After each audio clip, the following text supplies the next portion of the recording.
நம்ம சேனலில் வீடியோ போட்டோடனே உங்களுக்கு மெசேஜ் வரணும் அப்படின்னு நீங்கள் நினச்சிங்கன்னா ரைட் சைடில் இருக்கிற ரெட் கலர் சப்ஸ்கிரைப் பட்டனை ப்ரெஸ் பண்ணிக்கோங்க. அப்படியே பக்கத்தில் ஒரு பெல் சிம்பிள் வரும், அதையே கிளிக் பண்ணிட்டீங்கன்னா உங்களுக்கு மெசேஜ் தவறாமல் வரும். சரி, வாங்க வீடியோக்குள்ளே போகலாம்.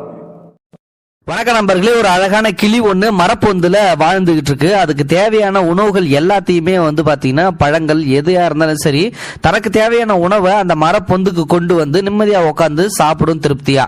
இப்படி ஒரு நாள் சாப்பிட்டுக்கிட்டு இருக்கும் போது பாத்தீங்கன்னா அங்க திடீர்னு யமதர்ம ராஜா வராரு. அங்க வரும்போது பாத்தீங்கன்னா கிளி பார்த்துட்டு நம்மளதான் ஒருவேளை கொண்டு போறதுக்காக வராரோ அப்படின்னு சொல்லிட்டு பார்த்து பயந்து போய் நடுங்கி நிக்குது. அப்போ அந்த கிளிக்கு எதிர்த்தாப்புல உள்ள ஒரு மரத்துல ஒரு குரங்கு ஒண்ணு தாவி தாவி விளையாண்டுட்டு இருக்குது. அந்த குரங்க தான் பாத்தீங்கன்னா கொல்றதுக்காக பாச கயிறை வீசுறாரு. அதே மாதிரி பாத்தீங்கன்னா கிளை உடஞ்சி குரங்கு பாத்தீங்கன்னா கீழே விழுந்து இறந்து போயிடுது. அதுக்கப்புறம் அந்த உயிரை யமதர்ம ராஜா எடுத்துட்டு போறாரு. இதை பார்த்த கிளிக்கு பாத்தீங்கன்னா தன்னுடைய வாழ்க்கையும் கூட இப்படிதான் மாறுமோ, தனக்கும் இந்த மாதிரி கதி ஏற்படுமோ அப்படின்னு சொல்லிட்டு பயந்து போயிடுது. அதனால இதுக்கப்புறம் நம்ம எப்படியாவது நம்மளோட உயிரை ஒரு கொஞ்ச காலத்துக்கு தக்க வச்சுக்கணும். அதனால உடனடியா நம்ம உயிர் போகக்கூடாது, எனக்கு என்னமோ நம்மளை கொல்ல வந்த மாதிரி தான் தெரிஞ்சுது அப்படின்னு சொல்லிட்டு கிளி என்ன நினைச்சது அப்படின்னா, ஈஸ்வரன் கிட்ட போனா இதை சரி பண்ணிடலாம் அப்படின்னு சொல்லிட்டு கிளி ஒரு பயங்கரமான முடிவு எடுக்குது. அதாவது சிவபெருமானை நம்ம தொடர்ந்து வழிபட்டா அதுக்கான தீர்வு நமக்கு கிடைக்கும் அப்படின்னு சொல்லிட்டு சிவபெருமானுடைய சிலைக்கு பாத்தீங்கன்னா பயங்கரமா 3 நாட்கள் பசியோட தவம் இருந்து பூஜையை முடிக்குது. இப்போ அந்த பூஜையோட பலனாக சிவபெருமான் அவர்கள் பாத்தீங்கன்னா அந்த கிளி முன்னாடி தோன்றி இவ்வளவு கடுமையா எனக்காக பிரார்த்தனை செஞ்சிருக்க, உனக்கு என்ன வேணும், ஏன் இவ்வளவு கடுமையா முயற்சி செய்யற என்னை பாக்குறதுக்கு அப்படின்னு சொல்லிட்டு கேட்கிறாரு. உடனே பாத்தீங்கன்னா அந்த கிளி என்ன சொல்லுது அப்படின்னா, நான் ஒரு நாள் மரத்து பொந்துல உட்காந்து உணவு சாப்பிட்டுட்டு இருக்கும் போது யமதர்மராஜா அவர்கள் பாத்தீங்கன்னா முன்னாடி தோன்றினாரு. அப்போ பாத்தீங்கன்னா நான் என்னதான் கொல்ல வராருன்னு சொல்லிட்டு பயந்து போனேன். ஆனா எனக்கு முன்னாடி இருந்த ஒரு மரத்துல ஒரு குரங்கு ஒண்ணு தாவிக்கிட்டு இருந்தது. அதை கொண்டு எடுத்துட்டு போனாரு அதோட ஆன்மாவை. ஆனா எனக்கு அந்த நேரம் பார்த்த உடனே பயமா இருந்துச்சு, ஒருவேளை நமக்கும் இதே கதி தான் வருமோ. ஆனா பாத்தீங்கன்னா இப்பதான் என்னுடைய வாழ்க்கையை தொடங்க ஆரம்பிச்சிருக்கேன். ஆனா இதுக்கப்புறம் என்னுடைய வாழ்க்கையும் அதே மாதிரி ஆயிடக்கூடாது அப்படின்றதுக்காக தான் நான் உங்ககிட்ட இந்த மாதிரி ஒரு வரம் கேட்கறேன் அப்படின்றாங்க. என்ன வாழ்க்கை வரம் அப்படிங்கும்போது, நான் எனக்கு சாவே இருக்கக்கூடாது, நான் சாகா வரம் பெற்று இருக்கணும், நான் கிட்டத்தட்ட 100 வருஷம் வாழ்ந்தே ஆகணும் அப்படின்னு சொல்லிட்டு அந்த கிளி சொல்லுது. என்னடா அது ஒரு கிளிக்கு இவ்வளவு ஆசையா நமக்கு இவ்வளவு கடுமையா தவம் இருந்து கேட்டிருக்கு, அதனால நம்ம இந்த வரத்தை கொடுத்தே ஆகணும் அப்படின்னு சொல்லிட்டு சிவபெருமான் அவர்கள் என்ன சொல்றாரு அப்படின்னா, நீ 100 வயசு வரைக்கும் கண்டிப்பா இருப்ப அப்படின்னு சொல்லிட்டு வாழ்த்திட்டு போயிடுறாரு. இதுக்கப்புறம் பாத்தீங்கன்னா சிவபெருமான் அவர் மனசுக்குள்ள வாழ்த்தினாரே ஒழிய அதுல உள்ள கண்டிஷன்ஸ் எதையுமே சொல்லவே இல்லை. அதனால இந்த கிளி என்ன பண்ணுது அப்படின்னா பயங்கர சுதந்திரமா வாழ ஆரம்பிக்குது. நம்மள இனிமே எவனும் அசைக்க முடியாதுரா, இனிமேல்ட்ட நம்ம கையில தான் இந்த உலகமே, 100 வயசு வரைக்கும் நமக்கு சாவே கிடையாதுரா அப்படின்னு சொல்லிட்டு நிறைய இடத்துக்கு போகுது, சுத்துது. அதே மாதிரி அந்த மேல் லோகத்தை பார்க்கணும் அப்படின்னு சொல்லிட்டு அந்த கிளிக்கு ஒரு ஆசை. என்ன பண்ணுது அப்படின்னா நேரா மேல் லோகத்துக்கு பறக்க ஆரம்பிக்குது. அங்க போய் பாத்தீங்கன்னா மேலோகத்தையும் அடைஞ்சிடுது. அதுக்கப்புறம் அங்க பயங்கரமா சுத்திக்கிட்டு இருந்த இந்த கிளி முன்னாடி மறுபடியும் யமதர்மராஜா அவர்கள் பாத்தீங்கன்னா தோன்றாரு.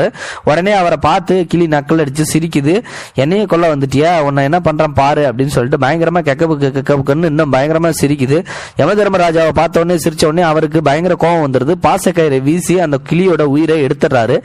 வெளியில வந்த ஆன்மா பாத்தீங்கன்னா பயங்கர தப்பு பண்ணிட்டீங்க, நீங்க என்னை சிவபெருமான் அவர்கள் வாழ்த்திருக்காரு, 100 வருஷம் நான் நல்லா இருக்கணும்னு சொல்லியிருக்காரு, அதனால நீங்க என்னுடைய உயிரை திருப்பி கொண்டு போயிட்டு என்னுடைய உடல்ல செலுத்திருங்க, இல்லாட்டி சிவபெருமானோட கோபத்துக்கு நீங்க ஆளாயிடுவீங்க அப்படின்னு சொல்லிட்டு கிளி பயங்கர கோவப்படுது. உடனே பாத்தீங்கன்னா அந்த யமதர்மராஜா பயங்கரமா சிரிக்கிறாரு. இந்த ஐடியா உனக்கு கொடுத்தது யாருன்னு எனக்கு நல்லாவே தெரியும், நீ ஏன் இப்படி செஞ்சேன்னு. அதே மாதிரி சிவபெருமான் அவர்கள் கொடுத்த வாக்க நானும் மீறவே இல்லை, அவர் சரியான வாக்க தான் கொடுத்திருக்காரு. அது மேற்கொண்டு சொல்ல போனா அவரு என்னுடைய வேலைக்காக உன்னை தயார் செஞ்சிருக்காரு அப்படின்னு சொல்லி சொல்றாங்க. உடனே பாத்தீங்கன்னா யமதர்மராஜா சொன்னதை கேட்டு கிளிக்கு பயம் வந்துருச்சு.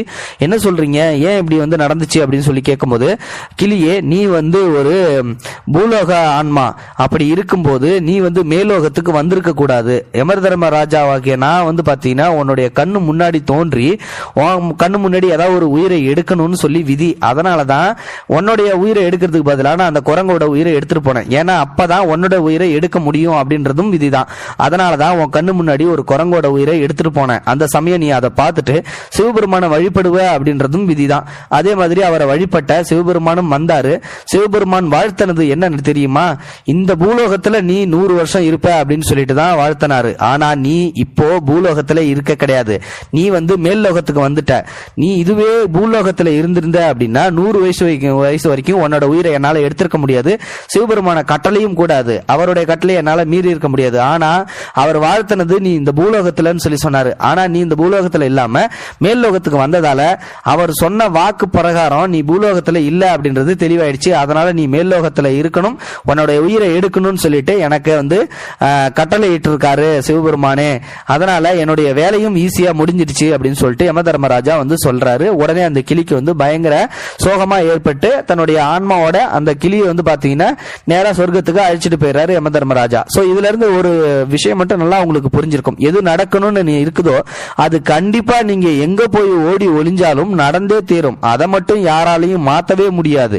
அதனால தயவு செஞ்சு விதியை மதியால வென்றலாம் அப்படின்னு சொல்லிட்டு இந்த காலத்துல ஒரு காலமும் நினைச்சிடாதீங்க. அதுக்கு ஒரு சின்ன எக்ஸாம்பிள் ஸ்டோரி தான் இது. இந்த ஸ்டோரி பிடிச்சிருந்ததுன்னா மறக்காம லைக் பண்ணுங்க, இந்த வீடியோவை மற்றவங்களுக்கு ஷேர் பண்ணுங்க, கூடவே நம்ம சேனலையும் சப்ஸ்கிரைப் பண்ணுங்க. தேங்க்யூ ஃபார் வாட்சிங். இது போன்ற செய்திகளை உடனுக்குடன் நீங்கள் தெரிந்து கொள்ள மறக்காமல் எங்களுடைய சேனலை சப்ஸ்கிரைப் செய்யவும், கூடவே பக்கத்தில் வரும் பெல் ஐக்கானையும் கிளிக் செய்யவும்.